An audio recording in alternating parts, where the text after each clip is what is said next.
Welcome to the Warband, a World of Warcraft podcast. My name is Swag. With me in the studio, as always, my best friend, my greatest nemesis in the arena of Blood DK tanking. Maybe a frenemy of sorts. The one, the only, Chicken. Dude, Chicken, how are you doing? I'm pretty good.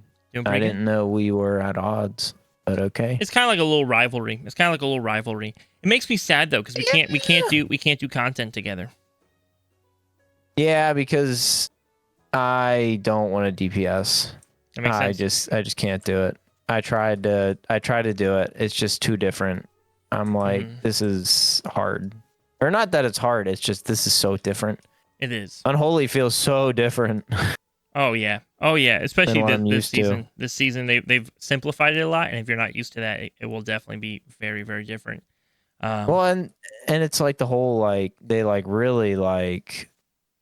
really honed in on like the whole like undead mechanic and like spawning like undead and ghouls and zombies and stuff. And that I just have not grasped yet. That makes sense. But maybe one day. Dude, here's the thing. Raiding, I complain about it, but at the same time, I played a healer all last season, and we still barely did dungeons together. No, that's true. So, like, is this your fault, or is this my fault? Am I the bad friend? I think I might be the bad friend here. No, I think it's both of us, to be honest. It's the fact that I just don't read things, and people probably ask me to do things, and I'm unresponsive. Dude, you're all good, man. I always feel bad because people ask me to do stuff. I'm like, nah. And then they think I just don't want to, but really, it's just like in that moment, I just had something else going on or whatever, and it doesn't even make sense. But, Chicken, we're going to shift topics a little bit right now away from our cold open, because here's the deal, bro. We're right now is a pretty major milestone for us. Not just that patch 12.1 is coming out soon, right? We got some announcements there, and we're excited to talk about them on this week's episode of the podcast. But today on this episode of the podcast, marks something really special. Do you know what that is? No idea. Literally none. This episode is our first episode in the next 5-week series that we're calling The Race to 100. Dude, we are in 5 weeks? We are 5 episodes away from 100 episodes. No, we're not. Oh, wait. This is 95. Oh, my God. This is episode 95, dude. I straight botted. Sorry, I thought this was episode 90. I straight botted. Whoa.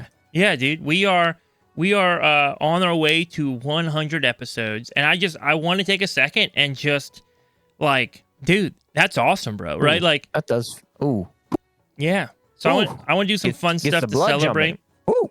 I want to do some fun stuff to celebrate, kind of make things feel special and unique. And kind of today's episode falls at the perfect time to do a lot of that, because you and I started this episode having no clue what to talk about, what people even cared to hear us talk about, right? Like, I listened back to the original episodes. I'm like, we definitely did not know what we're doing. Now, granted, I still don't. Dude, they're very scripted.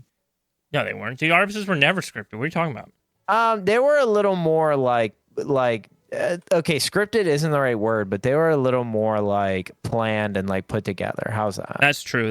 And we probably have a lot of listeners who wish it would go back to that. And to those listeners, I'm sorry. I apologize. Dude, I feel like some of the first podcasts, I used to be like, okay, like we can talk about this for like 20 minutes, and then we'll talk about this for like 15, and then this we'll talk about like quickly for 10 minutes. Now it's just like, we get some Swag starts going, I just throw my hands up. That's true. Trying to keep Swag in the time limit is not going to be easy. But also, the hard part is like the best conversations are rarely the ones that end up in the notes. And I think we're trying to get better at that, of like, what are the wild conversations people really care about, and how we can make those a little more important. But what I wanted to bring up, though, is like when we started the podcast, we didn't really know what to talk about. So it was just kind of like, wow, news. It was like, what's happening in World of Warcraft? And this week kind of feels like a great nod back to that as we're sitting down planning this week's episode. And it's just like, wow, there's so much news regarding patch 12.1 that we get to talk about. And it's going to be fun to talk about. And just, I don't know, man, it just takes me back, dude, as we're on this road to 100. I think I called it a race earlier. That's because I forgot the right word, and I really don't want to keep calling it a race. It's a road. It's a road to 100. We're not racing nobody. We're on the road to 100. We're going to hit 100 episodes soon. Dude, that'll be 100 episodes before BlizzCon, by the way, which is kind of sick. Dang. Yeah. Wait. Is it right before BlizzCon, or is it? No. A good bit. Not like, I just mean like by the time BlizzCon hits, we'll be at like 105 or. Oh, gotcha. 6 or I was like, wait, 10. that BlizzCon isn't that soon, right? No. But it's just, to me, it's exciting that it's just seeing this milestone, dude. Just seeing this milestone of our podcast and where we're at. And so I want to take some time, and I want to ask too, as you're listening to the podcast, right? Like, what are things that you guys would love to have as we're on this road to 100? Are there past guests that you're like, yo, we got to have these guests back on the podcast to celebrate getting to 100 episodes? Is there like a topic or something that you guys want us to discuss about podcasting or whatever? All those conversations, we're excited for that. It's just a huge milestone. And so we're super thrilled. But yeah, dude, so check it. There's a lot happening in WoW right now with the 12.1 update that came out. They just did their seasonal interview that they do for every big seasonal patch. And a lot of content kind of discussed there. And so we're going to kind of go through some of it, talk about it, what we like, what we don't like. There might be some spoilers on lore possibly, but that'll be towards the end of the conversation. We'll let you know. On lore? Yeah, I do want to respect that. Care. That, like, obviously you could spoil all the lore for me. Well, I want to be careful here for our listeners because some people want to experience it through the gameplay itself. I'm not the kind of guy where, like, if I'm talking about a movie that came out 5 years ago, 10 years ago, 20 years ago, I'm like, dude, listen, I'm not gonna hold back. Like, if you haven't watched it, that's by your choice. You chose not to watch it. But when it's like content that's not even out yet, sometimes I'm not the most spoiler warning. But with this one, I will try because I want to honor that. But anyways, we have patch 12.1 coming out, the Curse of Ula'tek. It is troll themed. I've heard mixed reactions to a troll themed patch from guildmates and friends, but dude, I love troll.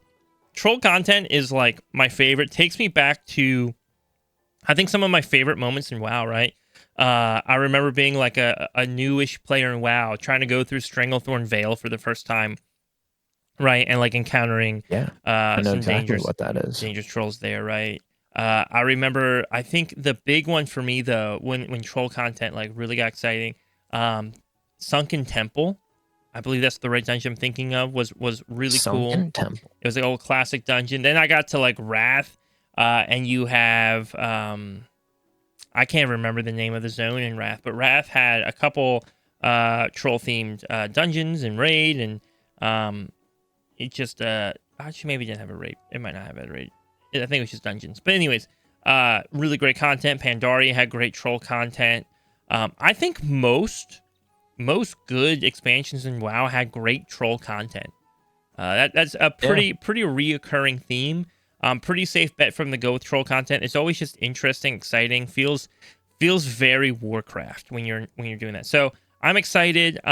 You'll see that there's like that island that we can see from Zolomon that's like off the coast. That is going to be the zone that we're getting, and it's a huge zone, by the way. It's a huge zone. So that's exciting. That's kind of like the groundwork of where we're going to be at. But we're going to have a new 8-boss raid. There's going to be a new dungeon added in, like another troll dungeon added in, plus 3 returning past dungeons, 2 of which are like troll themed. I think one's troll. I think both are troll themed. At least one is snake. One might not be trolls. It might just be snakes. I'm not familiar with that. I think it's a BFA dungeon. I think it's a BFA dungeon. With all that said, though, BFA dungeons. Yeah, and Ruby life pools. Ruby life pools will be. Dude, people have asked me about Ruby life pools, and they're like, "Swag, do you think Ruby Life Pools is going to be the worst dungeon next season. And here's my hot take, Chicken. You ready? I think Ruby Life Pools might be the best dungeon next season. I think there's a good chance it will be. Okay. Yeah. I mean, I guess we'll find out. Here's my reasoning. Ruby Life Pools is a relatively simple dungeon in terms of like routing, right? I mean, you can do some weird, crazy stuff with the routing, so that's not what I mean. It does give some flexibility in trying to do some cool stuff, but it's not like super long. Like you're not going a super long distance. No, it's pretty short. What made Ruby Life Pools though so disliked during Dragonflight was that to compensate for it being like shorter in length, they just made everything hit really hard. Yeah. So it was like an unnecessarily difficult dungeon where you're like trying to dodge a flying dragon the whole time, and if it lands where you're at, then like it's a wipe and you're done and you have to start all over again. So it's kind of Ruby Life Pools was not a super loved dungeon, and I think what we might see again, this is just swag predicting. If I'm right on this, that's because I'm the greatest of all time. If I'm wrong on this, obviously I'm wrong. Like, I don't work at Blizzard. Why do you guys think I know what I'm talking about? But what I'll say is that, Algathar Academy this season is probably like one of the worst dungeons. Like when someone has an Algathar, I'm like, ugh. Maybe Seat might be worse, but also Seat's my highest time dungeon right now, so I don't want to. Seat's that bad. I don't want to talk bad on Seat because I actually tend to do pretty okay in it, so I can't talk too poorly about it. But Algathar is like pretty disliked right now. It's just a lot of choices to make. So Algathar went from being one of the most loved dungeons, like when it was in Dragonflight, to one of the least enjoyed dungeons currently in Midnight. And I want to believe that if I could get in the minds of the people who are working on it going into the season, they probably looked at Algathar and went, people loved Algathar, we should bring Algathar back. However, Algathar was too easy because players handle mechanics like this, or they did this, and we need to find a way to make it feel more in line with everything else. And so they actually made Algathar harder to try and compensate for that. Rather than just giving us Algathar because we like Algathar, they had to like change it. They're going to want to change Ruby Life Pools as well because, again, their dungeon philosophy has changed since Dragonflight quite a bit. But Ruby Life Pools was notoriously a annoying, difficult dungeon. Could we see them go the opposite direction with the Ruby Life Pools where they go, okay, this was not the most loved dungeon in Dragonflight. Can we make it more enjoyable? And somehow we actually end up with an amazing goated dungeon. In the same way Pit of Sarin was kind of believed to be the worst dungeon of season 1 in Midnight, and yet it's kind of been the best, right? Like people were anticipating like the worst dungeon, and it's been so good. Like I love, like, dude, if Pit of Sarin was still in the pool next season, I'd be 110% okay with that. I advocate for that, by the way. Blizzard, if you're listening and you guys don't feel like you can get all 8 dungeons ready for next tier, take one of them out and put Pit of Sarin back in. I'm okay with a repeat there. I love that dungeon. And so really what I've come to learn, and Chicken, I want to hear your thoughts on this. What I've come to learn though when it comes to these M+ dungeons that return, dude, it has nothing to do with if that dungeon was liked or not liked when it was live. It has to do with like how Blizzard tunes it now. Yeah. Mm-hmm. I mean, I don't disagree. I kind of in my head was thinking the same thing of like, how could they change Ruby Life Pools? And I don't know if I came to anything that made sense. So I just gave up. Like internally in my head, I was just like, I just don't know what they can do to make this dungeon good. So I feel like maybe you're right. Maybe they will make it easier, but I don't know. It's hard. There's not really anything in Ruby Life Pools that's like, oh, this mechanic was cheated. The only thing that I could really think of was if they make you face the dragons that fly around. And I was like, that would be crappy. Like, that would be so rough. I hope they don't make you do that. Yeah. You know what I'm talking about? Yes. Yeah. If they like force you to like fight those dragons, like you have to fight those dragons. Yeah. Right. Whereas before, the whole thing with Ruby was like trying. I think you fought the first one usually, and then avoided the second one. Yes. And if they Yeah, force you yeah, to yeah. have to fight both of them, whether it's 4% or maybe they don't fly around anymore and they're just there, or They're like just as there permanently. yeah, that would be absolute butts. That would be absolute Yeah. butts for But sure. like everything else, I was like, I don't know what you could make worse, to be honest. I think Like it's just like everything else is kind of mobs, how they hit, what they do. Yeah. yeah. I mean, that's fair. I just think when what they did with Algathar was just change bosses to make them align kind of how I think they intended them to work, and how the player base was like, nah, we're gonna do it this way. And Blizz was like, well, yeah, you can do it that way because we made it possible to do that way. And now they're like, actually, we don't want you to do it that way. But there wasn't that much wiggle room in Ruby life pools. So I don't know. We'll see, I guess. Yeah, That's kind of absolutely. scary to think about. But I don't doubt that it'll be a good one. I mean, I always like Ruby life pools, even though it's kind of hard. Yeah. I always thought it was a pretty good dungeon. And we're back. Sorry, a little audio issue there, but we were just talking about Ruby Life Pools as a dungeon and just feeling like it's probably gonna be a pretty banger dungeon potentially. And again, Chicken, I think that's ultimately where I land. Like we used to spend so much time speculating on which dungeon would be good or bad or whatever, but until we get in there on the PTR, I just at this point I don't want to guess anymore. There are some dungeons where it's a little easier to predict. The one that comes to mind right now would be Mist of Tyrna Scythe. And I generally like Mist of Tyrna Scythe, so it's a weird one for me to pick. But again, it has a mechanic in it that if you hate that mechanic, right, the maze, if you Oh hate that mechanic, there's nothing they can do that like changes that. You know, you have to do that. But for the most part, most dungeons, that's not the case. Even when they brought back Tazavesh, right? Was that last season we had Tazavesh back again? It was the last season of Yes. And Tazavesh has that on Gambit. Tazavesh Gambit, they have that first boss mechanic where you have like the symbols pop up and somebody has to go over and put them into the chat or say them out loud.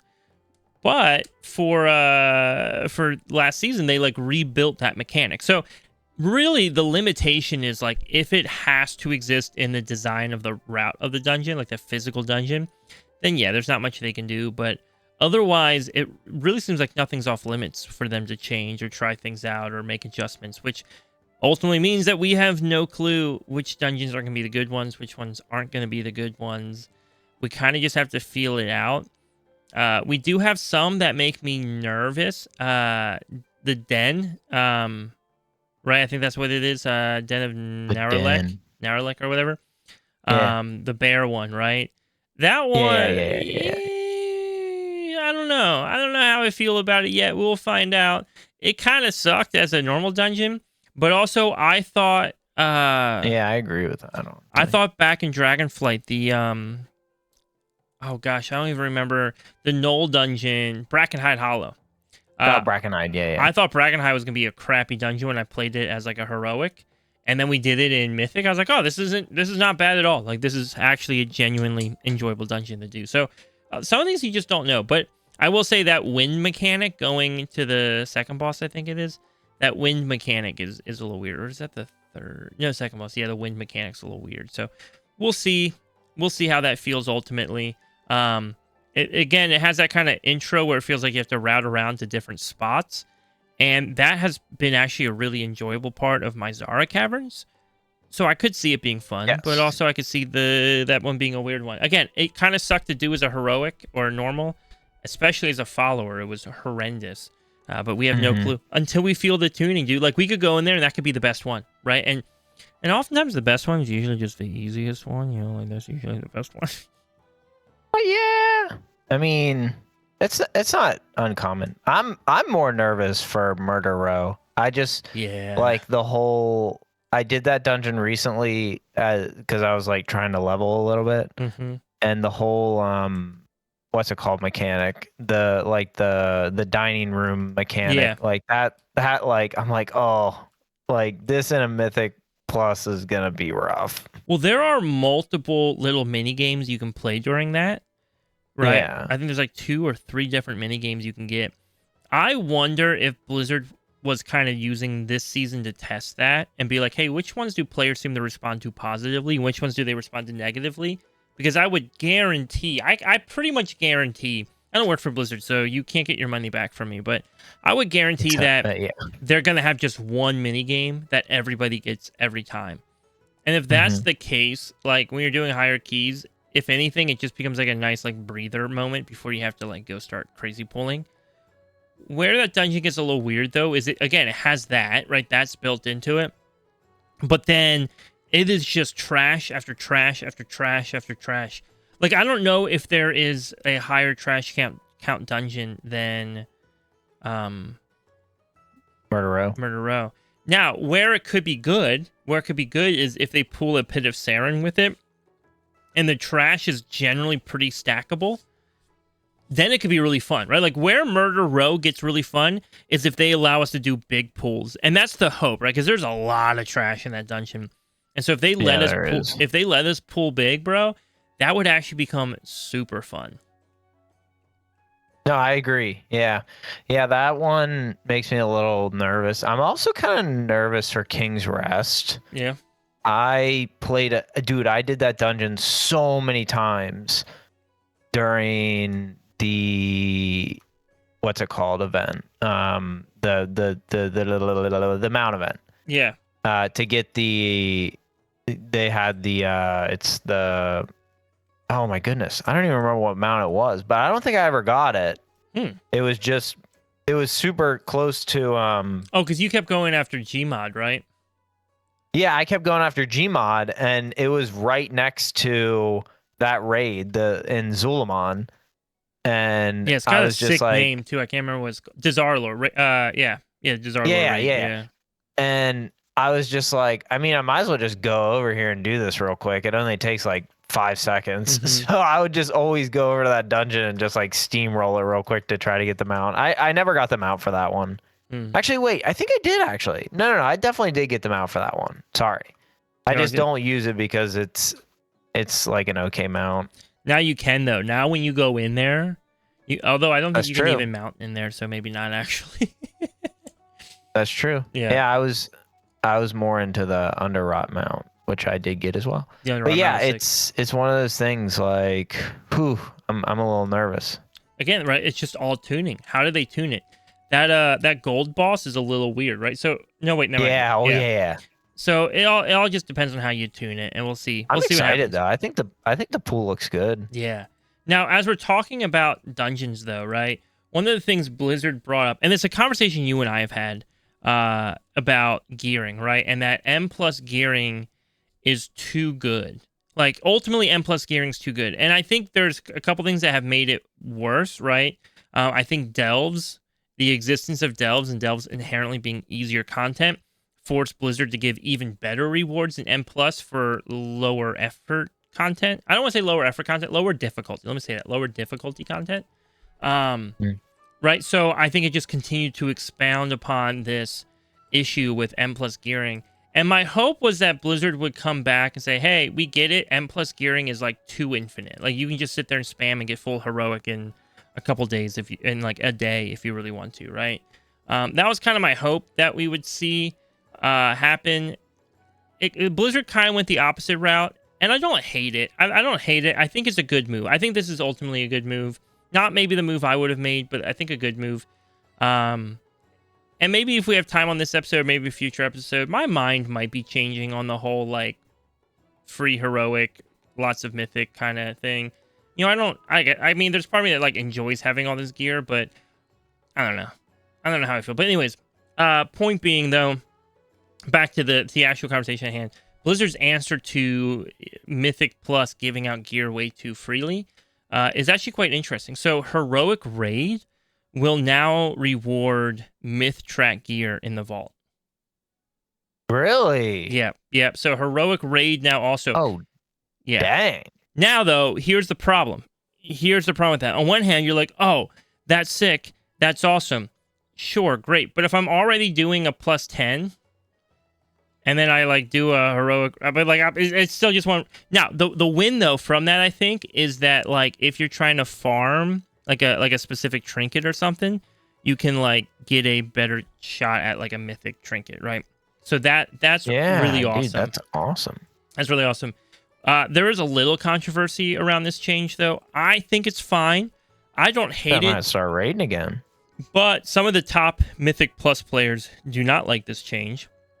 And to those players, I just say deal with it. But the change in question is that not only will Heroic Raid give Mythic gear in Vault, Mythic Raid in Vault will always give 6 out of 6 track gear, right? That's So crazy. the gear you get is 6 out of 6. However, and I believe it might also be 6 out of 6 even out of the vault, like just in general. I'd have to double check that, right? But basically, they're just saying, hey, look, like, all right, fine, you can get it, but now you don't have to spend the crests. I believe from the last 2 bosses, the penultimate and the final boss, that it will reward 9 out of 6 level hero or mythic gear. Oh wow! So like basically. I mean, that's pretty cool. So basically, the idea is like if you kill those bosses on heroic, you could get that myth piece in the vault. But if you kill that boss on mythic, you can get that piece, but even stronger. Now, it's also worth keeping in mind that they have already said that we're going to get bonus rolls again next season. We're going to only get one a week. Yeah. I don't think we're getting them right off the bat though, but we'll only be getting one a week. And it will only cost 1 bonus roll now to roll in raid as well.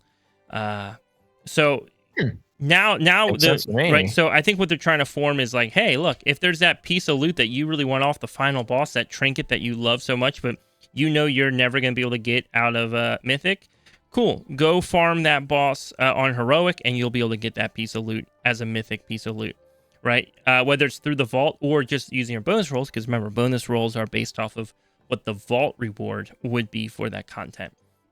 Where the high-end Mythic Plus players are frustrated, and I'm not hearing from all of them, I'm just hearing it from a small number of them, is that they don't like that, again, there's rewards that are above anything else in the game coming from the end of Mythic Raid. And my response, like, ultimately is this, right? Like, their whole argument is like, dude, what if you just don't have the time to go do that, or the patience to put up with a raid team, like to get there, and then your raid team falls apart, and so you only kill the boss one time, and you don't even get the piece of loot. And they're like coming up with like a billion examples, but every example they come up with is either I just don't want to play that content, or that content's too difficult for me to be a part of. To which I'm like, okay. So I should care why that you don't have this piece of gear, right? And ultimately, like, their argument is always, well, I want to have the 0.1% title, and I'm like, okay, well, if you want to be considered one of the 0.1% best players in all of M+, maybe you should put a little effort in other areas than just simply in the dungeon. Like I don't know, there's no sympathy, right? Like I have no sympathy for that. And then like I love the comments I see that are people who are like, what's even the point? Like, how am I supposed to even have fun running M+ if I can't even like have access to the best gear for M+? And I'm like, oh wow, boo-hoo. You'll like maybe be running 1 key level lower than somebody who has that. But if M+ is like infinitely scaling content, then like no matter what you're doing, if you're pushing at your highest end, it should still be a challenge and fun, right? I don't know, man, dude. Mm-hmm. It's weird. Sometimes that attitude is weird to me, where it's like, you're gonna have the same experience in the content, but ultimately, what they don't want is the same experience in the content. What they want is to, have the best loot without having to do the content. I mean, that's always the problem, right? Yeah. I mean, that's literally always the problem. Everyone wants the best gear without having to do the... Dude, let's say the last boss has a sick trinket, right? Hopefully not the case, because trinkets are a little overpowered. But let's say the last boss has a sick trinket.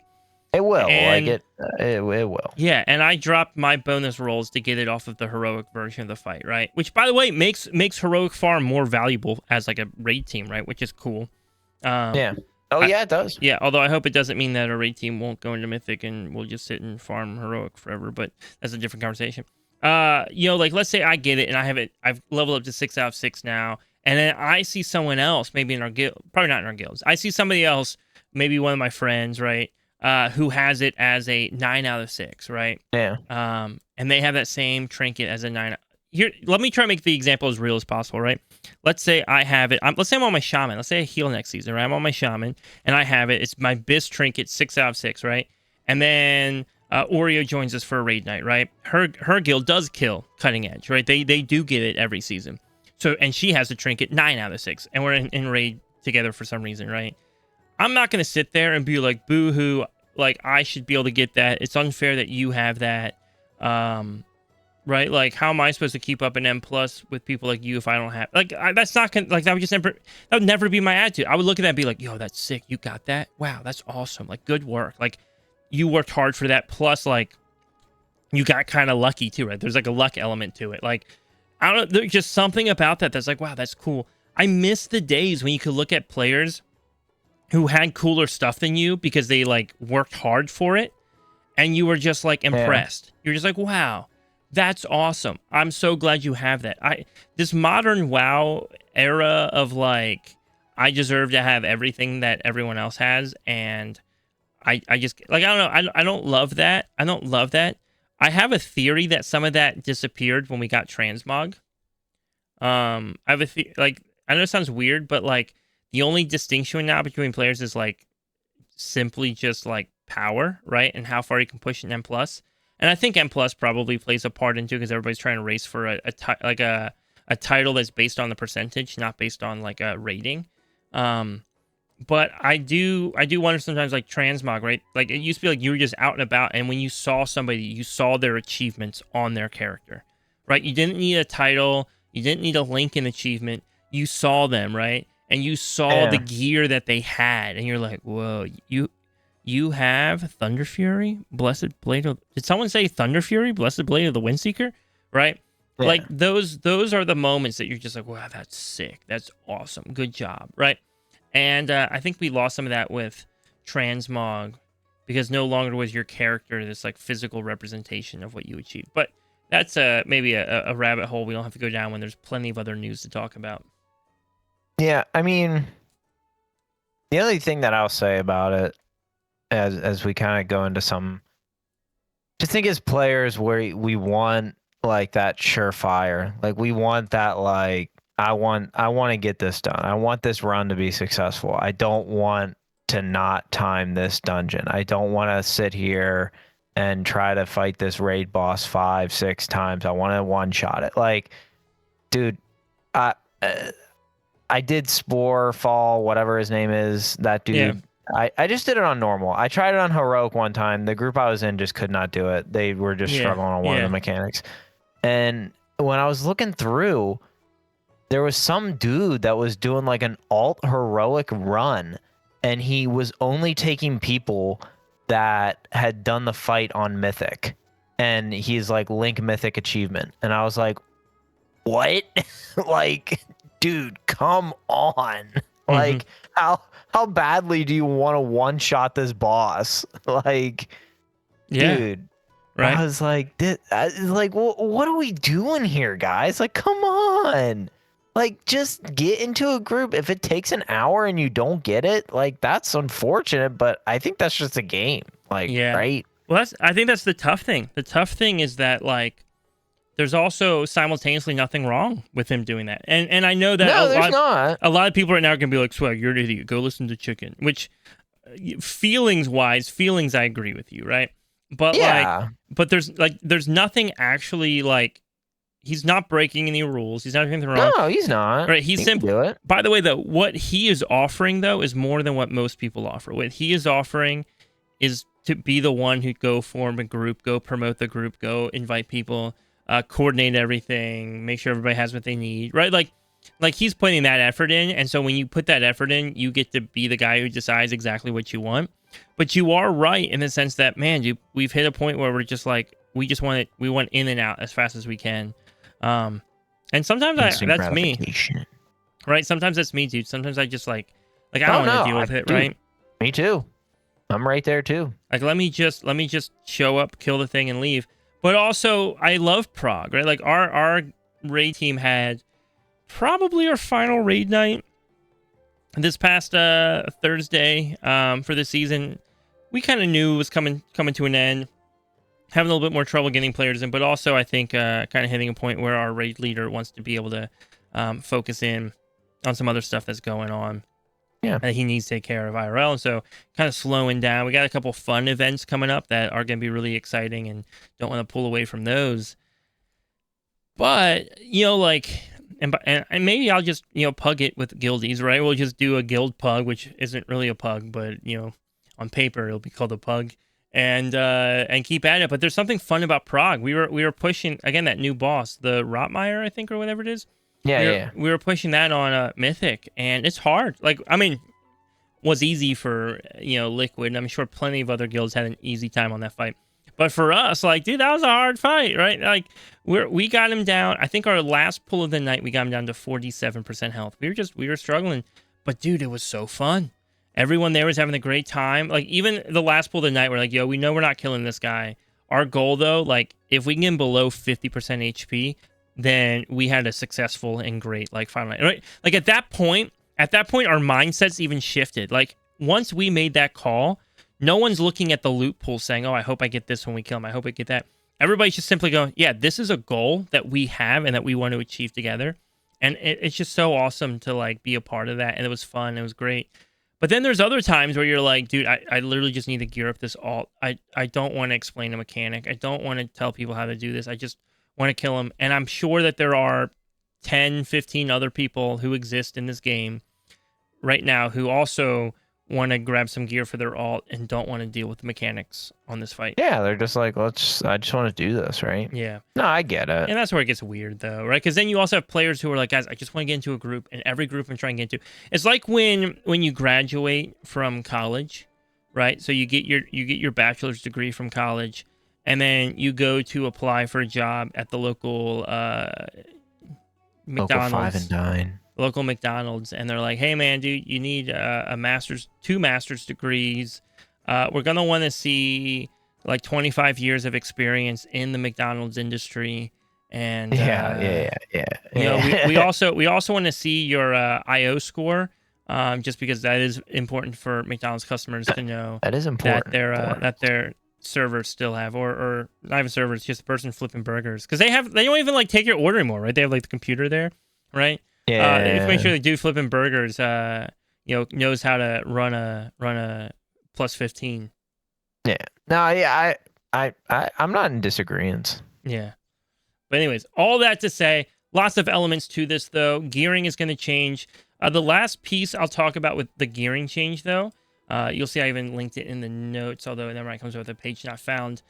They are going back to a scaling cost increase for upgrades. Yeah, I did see that. Right. So, like, in the past, as you upgrade the gear, it would cost more and more crests. This season, they had gotten rid of that. It was stagnant. And then now that is back. But what I think is really interesting with that returning is it, again, plays into what we talked about. This idea of Myth Raid now drops 6 out of 6 Myth. You're not spending that cost anymore on your upgrades like you once were, right? Heroic giving like a 1 out of 6 in the vault all of a sudden makes that significantly more worthwhile. And so while you're getting the gear, now the upgrade becomes significantly more difficult and expensive. Now, it's still, I mean, you just go run a bunch of 10s or 8s or whatever gives Myth Crest, but it at least like makes it feel like, it still will work if you're getting that Myth piece from Heroic. Like, you're getting it, but you're gonna have to put some extra legwork in to make it worthwhile. And so I thought that was a cool I think it's a good reason for them to make the scaling costs come back. If the scaling costs came back and they hadn't made that change, then I don't know if I would have appreciated it as much. No, I agree. Yeah. Yeah. Other things that are going on right now that we'll bring up. The Delve Nemesis title is not going to be capped. Correct me if I'm wrong, but I believe that is now set to the first week. Yep. So the Delve Nemesis, right, is the seasonal Delve boss, right? The main boss of the Delves is the question mark and the question mark fight. Now, if you beat the boss on question mark difficulty, within the first week, you will get the title Fabled Vanquisher of Oztarek. In the past, I think they had like a limit of like 400 or 4,000 players. 4,000. Yep. Could get it, which was It was cool. done in like a day. Yeah, which was cool, but then it was killed so fast because everybody felt like so rushed to do it. I think people woke up to find out that it was like already over and they had no shot. Yeah. Yep. Gotta wake up sooner, dude. If there's anything I learned from waiting in line outside Toys R Us at 2 a.m. as a kid to buy my Nintendo Wii, sometimes early bird gets the worm. It's what it is. Yeah, that one's hard. But I mean, low key, I might try to go for that. Low key. Yeah. Especially like if I know, hey, I have this week to do it. I'm much more inclined to do it than if it's like, oh, dude, I'm not waking up super early and like trying to slam a boss like at midnight. That's not what it was, by the way. It wasn't, because it's whenever the servers went live, right? Which would have been like it wasn't long though. Yeah, I think it was only like, I thought it was less than like 24 hours. Oh yeah, it was less than 24 hours. Yeah, for sure. I thought it was less than like 12 hours to be honest. Well, that was the problem, right? Servers came back up, right? Servers came back up. People made some attempts. They went to bed, and when they woke up, it was over. It was over, yeah. Right. So. And what can you do? What can you do? Can't do much. All right. There's also a big change for world bosses that people have been talking about quite a bit. World bosses are going to be, they're renamed to something else. I don't remember what they are, but they're going to be put into instance content now instead of out in the world. Kind of does a few things. One, it alleviates the strain on the servers when you're out in the world and there's like 80 players trying to kill one world boss together. That does some wild things. Two, it allows them to create scaling world bosses. Kind of similar. I think that's what Rotmeyer was ultimately testing. I don't think Rotmeyer was ever a real test for raiding. I think Rotmeyer was a test for this new system. And this new system allows you to scale it from a world difficulty, which we're told is basically LFR, kind of what you encounter already in world bosses, and scaling it up to a mythic difficulty. So I think this is kind of a way to add more quote-unquote world content into the game, right? Solo player-friendly content, and simultaneously add in some more raid bosses as the season progresses for raid teams to kind of keep their attention on. I think that's awesome. I think it's a really cool middle ground mix. Whoever kind of had this idea, huge props. I love it. Yeah, good job, cutie. Whoever had that idea. Yes. Chicken, any thoughts you have on that one? I think it's an overall win. I don't think there's negative, but maybe you've got something I'm missing.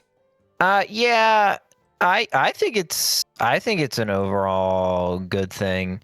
It does make it kind of a little weird. It's like, oh, it's world content, but you have to like go into it and like queue into it maybe. Yeah. So that makes it like a tad bit weird, but overall, I think it's a good thing. Most of the time, though, most of the time, by the way, when you're fighting those world bosses, maybe some people do this. I don't do it though. Some people might go solo. What I do, though, is I literally just open up the group finder. I think the little eyeball even pops up for you to, like, encourage you to go click the group finder and, like, either start a group, right? And they make it so easy. It's like, not only can you start a group, but you can just set it to, like, auto-invite everybody who wants to join. Yeah. Right? And then it just kind of, like, populates. Yeah, you can just auto-invite. Populates. Yeah, and that's super easy. And what it does is it really what it's doing is just helping get everybody onto the same shard, right? Because otherwise you just wouldn't see them. Correct. Yeah. And so it's basically taking that, but like one step farther, right? It's just taking that one step further. I wouldn't be opposed if it was like, if the world content difficulty was like queuable, or you know what I would not mind, and I think maybe other people might have a problem with this. I wouldn't. If the world difficulty content was like level was queuable, but you had to be at the location. So you like fly to the entrance, you click it, and it goes, "Would you like to form a group?" And you just click like, "Yeah." Yeah, I mean, I think that's pretty reasonable. Yeah. I'd be okay with a function that did similar. Yeah, I think that could be really cool. Last in terms of like end game gameplay type stuff. We got plenty of other updates. One that I'm particularly very, very excited about But before we get to that one, we do have some class changes on the PTR Mm-hmm. for the 12.1 build. A couple changes like DPS cooldowns seem to be kind of decreased a little bit, like reducing the impact of those major cooldowns. Player health increased. There's an indicator now that when you waste an interrupt, it'll let you know that somebody wasted their interrupt. So that, like, I guess it's just a better communication with teams that, oh crap, someone lost their interrupt. I still have to use mine. Mm-hmm. I wonder if that was added in as a possible way for add-ons to have another hook so that they know when an interrupt was successful or not. Yeah. I honestly, it might be. Yeah, right. Because that totally changes how like an add-on might track something. But overall, we're just seeing like a lot of random tuning. It's hard to tell though what things are going to feel like at this point. People will doom and gloom forever, but you just don't know. You just don't know until it happens. Yeah, and just looking through some of them, there's not like anything crazy for DK. Definitely not Blood or Frost. Looks like they're reworking. Blood got some Unholy a little bit. Blood got some good buffs. Nothing crazy. No major buffs. Just a bunch of small buffs. Yeah, just a couple small things, which is Yeah. fine. I mean, they kind of needed a little bit of something, Glox right? is going to ask about DK being meta. I just don't see anything in the current updates to DK or in the tier set for DK that's going to make it meta. I'm actually a little sad that Blood DK's... I don't know. Blood DK tier set seems kind of boring to me. But also, maybe boring is good. Sometimes boring is really good. Hence the Bear Druid rotation. That's pretty fair. Yep. All right, on to news, though, that I'm actually very, very excited about. I think this is awesome. I think this is amazing. So, the Warband is getting official NPCs within World of Warcraft that you can actually find swag and chicken in Azeroth. Oh my gosh. That's actually a lie. I lied about that. That's a total complete lie. What I'm actually very excited about is Blizzard is adding integration into World of Warcraft with your guild chat and Discord. I'm hoping it also applies to really. Yeah. So the idea is you can now in 12.1 create a channel on your Discord and then have that channel linked into the guild chat in game. And so players in game, as they're typing, you can see that conversation in Discord, and you can respond to it in Discord and have it imported into the game. It'll put a little Discord icon next to that person's name, so you know it's coming from Discord. But it looks really cool. I've seen some like screenshots of it, of like testing or whatever, and it looks really, really awesome. I guess both WoW and Blizzard and Discord, I think, are now owned by Microsoft, so maybe that's like a very natural integration. But with a game as social as World of Warcraft, and yet most of the social elements exist on Discord, it's such a no-brainer move. I've heard so many people talk and complain that like they hate that Discord like is where a lot of WoW players talk anymore. It's ruined the social element of the game. I don't think that's true. I think Discord has actually made the social element of WoW 10 times better, because now we can talk about all sorts of things simultaneously. And when we're away from the computer, that's great. And I think there's just another way to like bridge that gap, though, from the in-game conversation to the out-of-game conversation. Yeah, it's that is something that I've always like. I'm one to thoroughly admit I struggle to check in-game guild chat like all the time. I'm terrible at it, like absolutely awful. And I think this would help that like very thoroughly, because I don't know, I struggle to be part of conversations that feel like I'm missing like the punch of it. So it's like I don't want to just come in after the conversation's done. And I feel like if I'm in game, I might feel more inclined to do that, if that makes sense. Yeah, absolutely. Like, it's kind of weird to think about, but like, I think if they translated more to in-game, out-of-game conversations in the same place, I think I'd be more adapted to check in-game chat. Yeah. Yeah. No, I totally agree. Especially, yeah, like the weirdest thing is like when you're just like in-game chat and the last thing was said like an hour ago and you didn't know that. So you're just like, oh yeah, I know what you're talking about. And that person's not even online anymore. And you're just like, oh, that's awkward. Very, very awkward.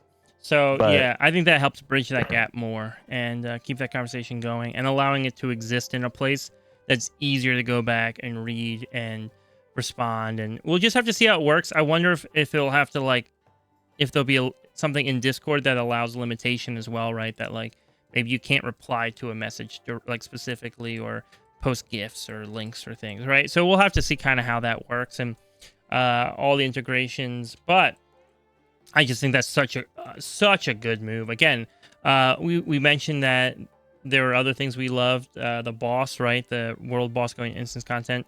This is another one where I'm just like, dude, this is a win. I don't see any loss in this. There's no loss that occurs here. Nope. Yep. Pings are adding more options. Nothing super crazy I can tell. They kind of mark it as a big deal, but I don't really think it is.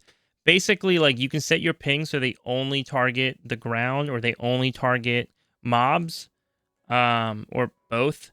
Because I guess some people complain because they try to ping something and then it just like hits the boss instead. My problem though is like anytime I ping something, it's the wrong thing. Like half the time I'm trying to ping a mob and I'm clicking the wrong mob. So I don't know, right? Like I'm trying to like ping myself or ping someone else and doing something. So I don't know if that's something I'm going to use, but I'm glad they're continuing to improve on the ping system. They are adding also the ability. This one's good though. This one's good. They are adding the ability for you to ping your cooldowns, so people know when you have cooldowns available. Oh wow! Yeah, I actually kind of like that. Yeah. So that was pretty cool. Puts like a little icon over your head with that spell. And I think it'll like post something in the chat too, so that like it'll be like this. Yeah, spell just like quick, is just ready. like a shout. Yeah. Yeah. Actually, that's low key pretty cool. Yeah. The last thing for housing, for the 12.1 is housing. We have a couple of housing updates. Number one, the big one we talked about when Morgan was on the podcast, and it's finally coming to the game. The ability to save your rooms, your house, your outdoor space, share it with other people, delete everything entirely, and then recall that space back. So it adds a lot more gameplay. That's a big one. Yeah. And again, we've talked about this before. There's a lot of conversation that housing isn't a good system because not enough players interact with it. I don't think that's true. I think a lot of players interact with housing. It's just not always the players that we interact with, right? Like it's just a whole different group of players that are doing that.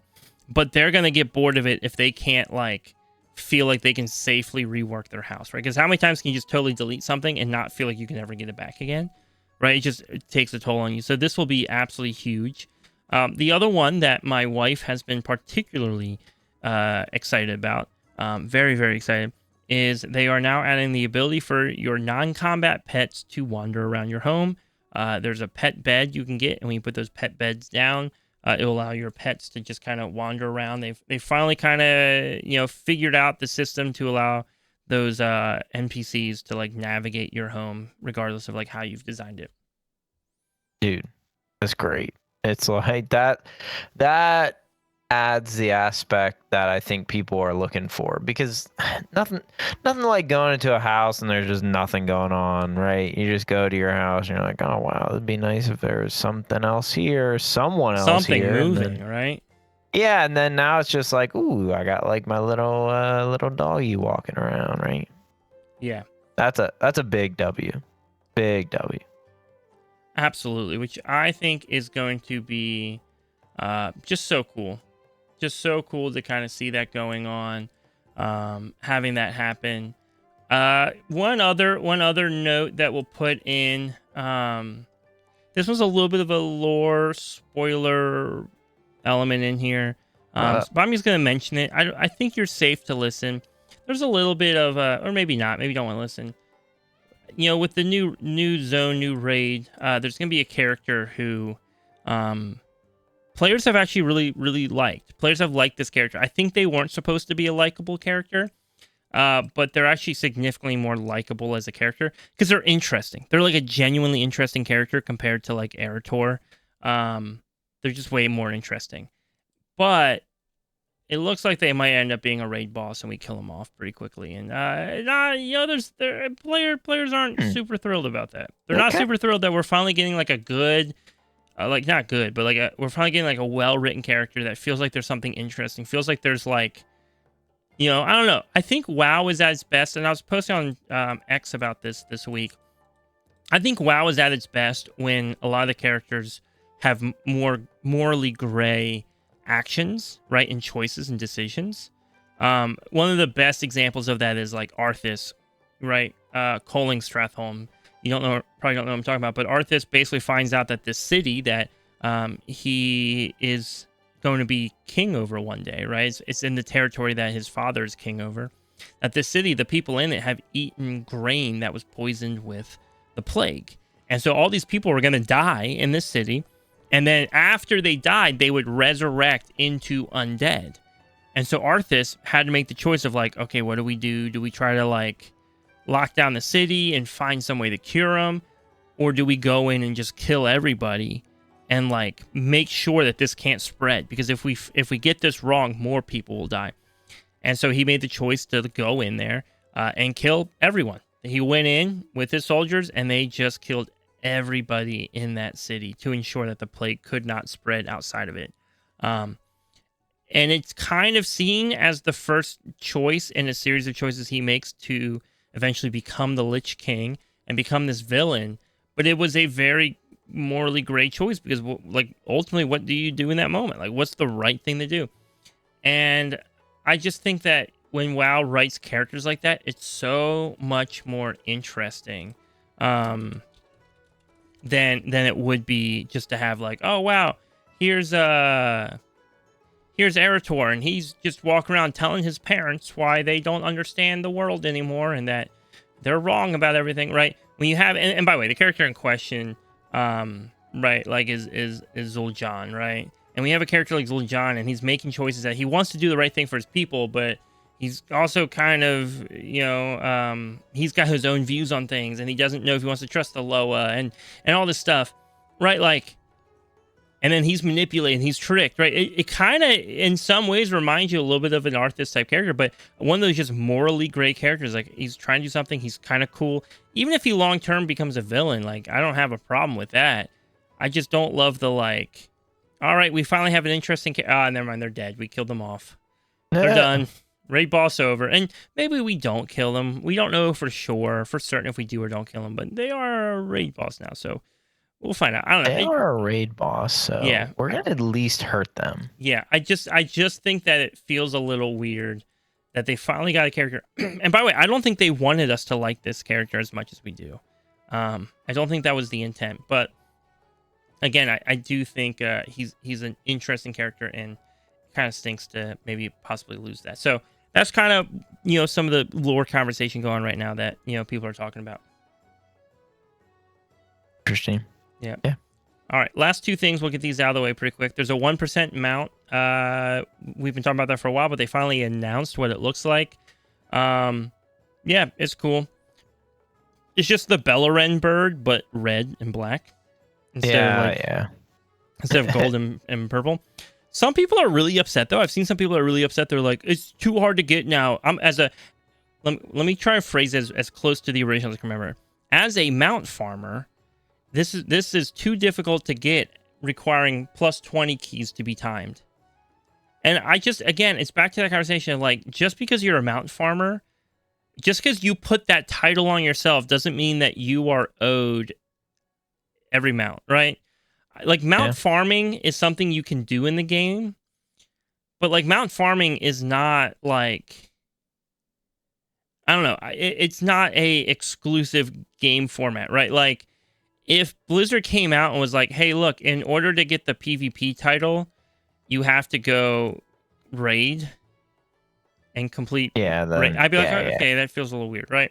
And maybe that's how people kind of feel with the raid and M+ thing, but I don't really have a problem with the raid and M+ thing because it's both very similar PvE content, so deal with it. But the but mount farmers do the same where they're like, I'm a mount farmer, and because I'm a mount farmer, all content should be that gives mounts should be content that I can do relatively easily. And I don't buy that.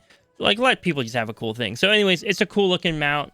I'm hyped for the people that get it. I will not be getting it, but for those who do get it, that's sick. Great work. Don't sell yourself short, brother. I'll just yoink it next season when I get 3,400 IO and I can pick any mount. Oh my gosh. No way that's a thing.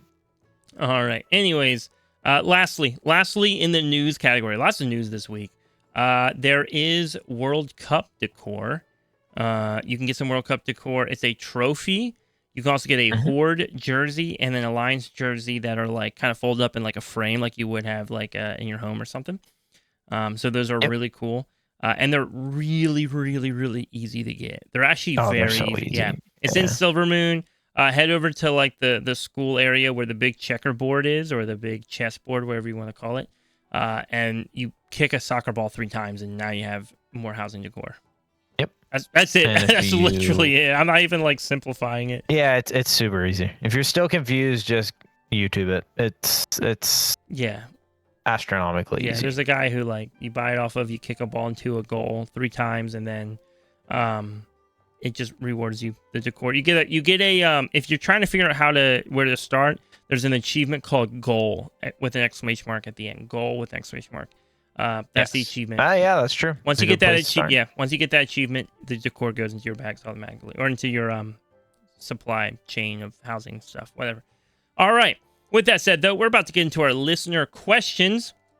And before we do that, I just want to give a thank you to our Patreon supporters for all that you guys do to keep us on the air recording. Our Patreon supporters are amazing. You can check out our Patreon with a link down below.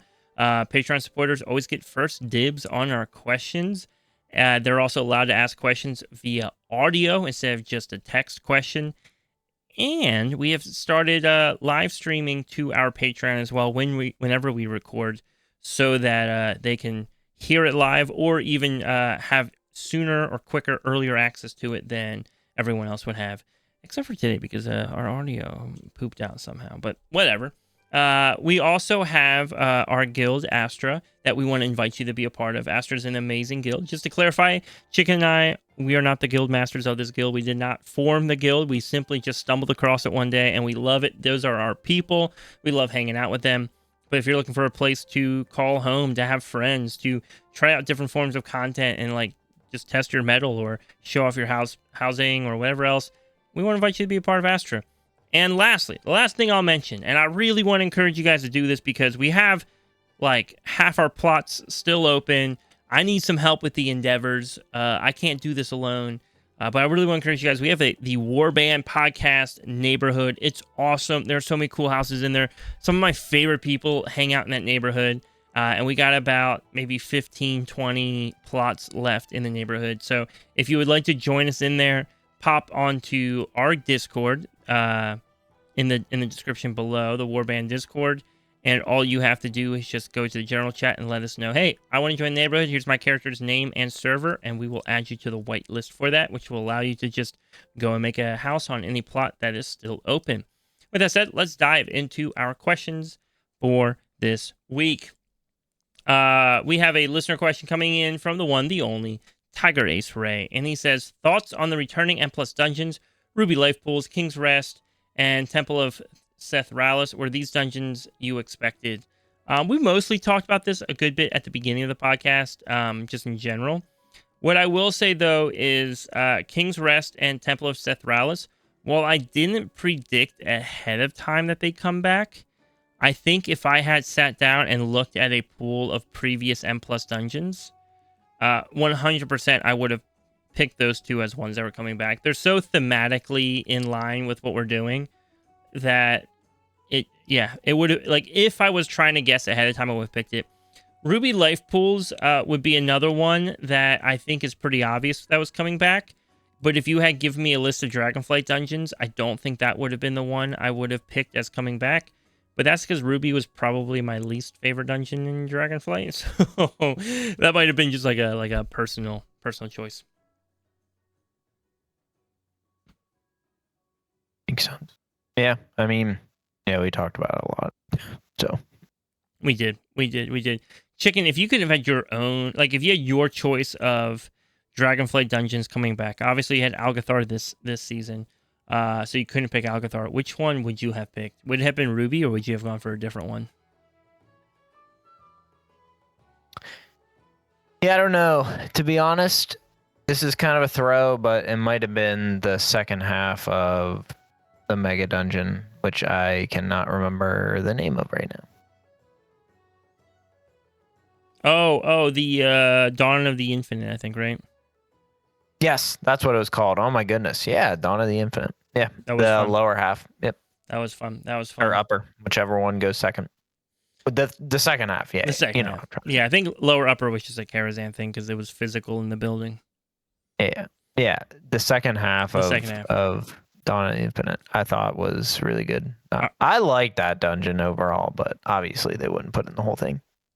All right, we got a big question coming up from Carb, and he's saying, is every game mode such as Delves, Ritual Sites, Heroic, World Tier, so basically he's talking about like solo kind of content, is that just a less fun version of Torghast? He says, hot take, Torghast was only considered a bad game mode because it had weekly power and you could be punished for failing. Do you think your opinion on it would change if it was a fully optional system? Just a scaling tower climb with powers to stack and build your class to an actual god in some cases. Change being the only thing it offered were cosmetics, mounts, and housing decor. Would you play with these changes? Chicken, I'll let you go first. Yeah, I mean, I might have to lean on you mostly to answer this question because I just did not play a ton of Torghast because I just was relatively new to the game still and just did not I just couldn't get into Torghast a lot. So yeah, to be honest, I don't know. So Torghast is interesting for me because I came back in season 1 of Shadowlands, and so I definitely did Torghast. I did a good bit of Torghast, but also I was like in a weird spot where I didn't really understand gearing very well. Last time I had played was like Warlords, and a lot had changed from Warlords to Shadowlands. I never played super hardcore. Like I never pushed WoW at high levels before, right? So I came back, I played Torghast, had a good time, I enjoyed it. My response to your question is two parts. So the first question that he asked is every game mode such as Delves, Ritual Sites, whatever, solo content, just a less fun version of Torghast? The answer is yes and no. The answer is yes and no. And the reason why I say yes and no is because you're really not playing your character when you do Torghast, right? You're kind of playing this like ARPG, like power scaling, crazy, just like Giga Chad running through there. And that's really fun. Like, that's genuinely really fun.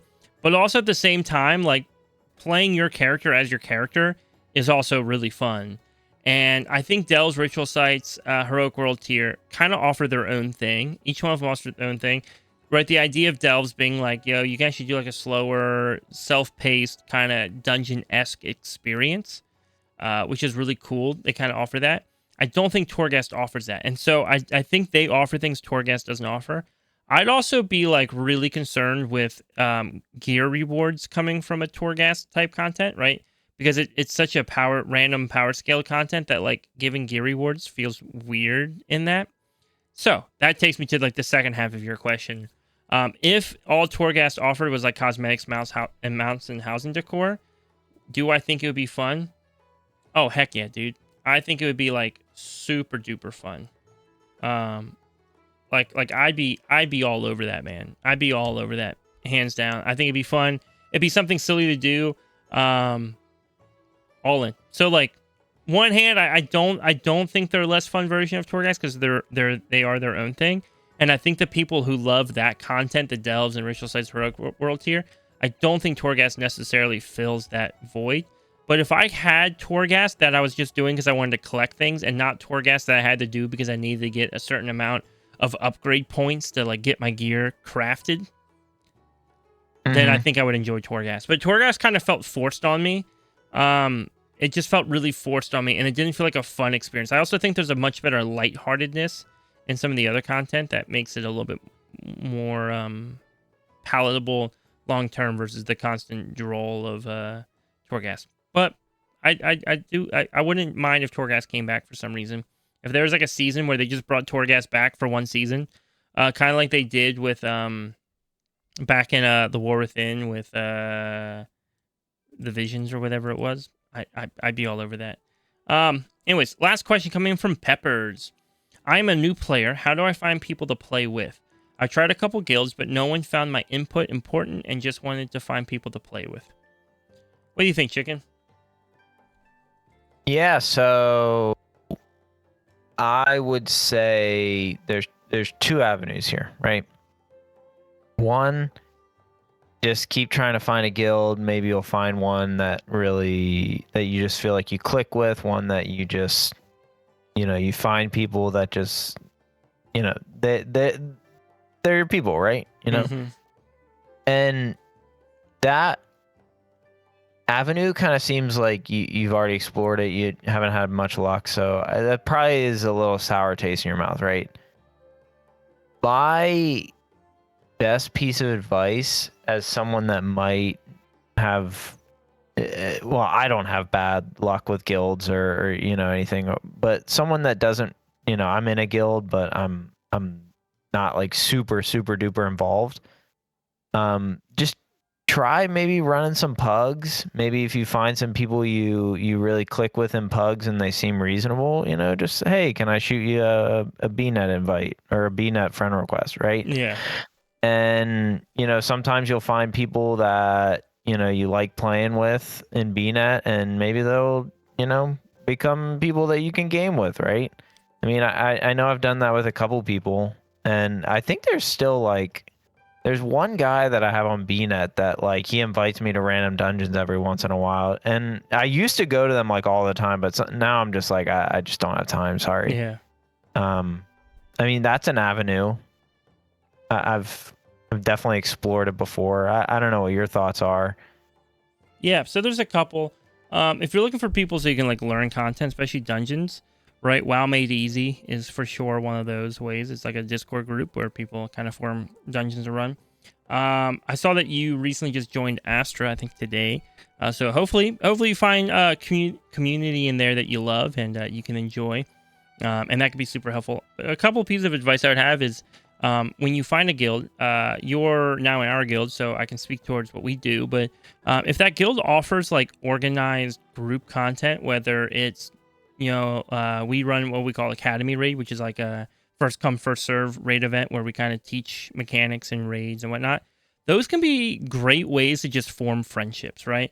Even if you're I don't really need to do that content, the fact that you're still there hanging out with people forms those friendships. What I find is when the only thing people focus on is the content they need to do, they don't really form friendships. You don't there's a guy in our guild right now. I'm not going to name names. I'm not naming names. If it feels like I'm talking about you, I could be. Keep at it. Hopefully this advice helps you out. But right, there's someone in our guild right now who's newer in the guild. And every time I see him talk, it's specifically for the express purpose of pushing their rating, right? They're I need this. This is my goal. I'm working towards my goal. This is my goal. I want to do this. And that can be hard to build friendships that way because people really only want to push that hard content with people they know well.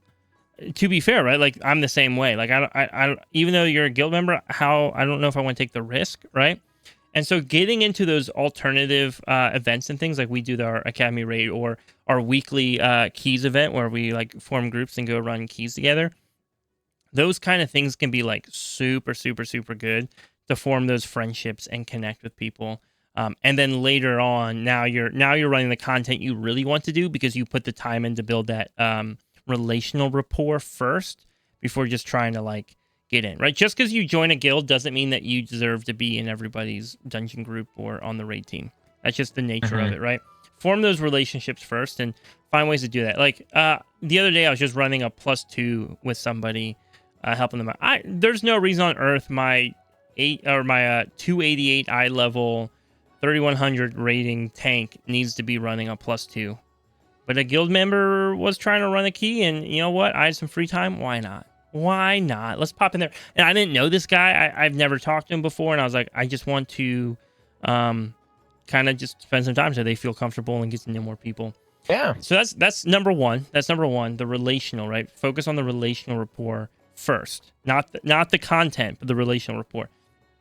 Second, and I'm gonna hone in on something you said in your question, and this might not be something you're doing, but your question is making me either think that you might be doing it or just think of it in general, right? And so you said, but no one. Right, I tried a couple guilds, but no one found my input important.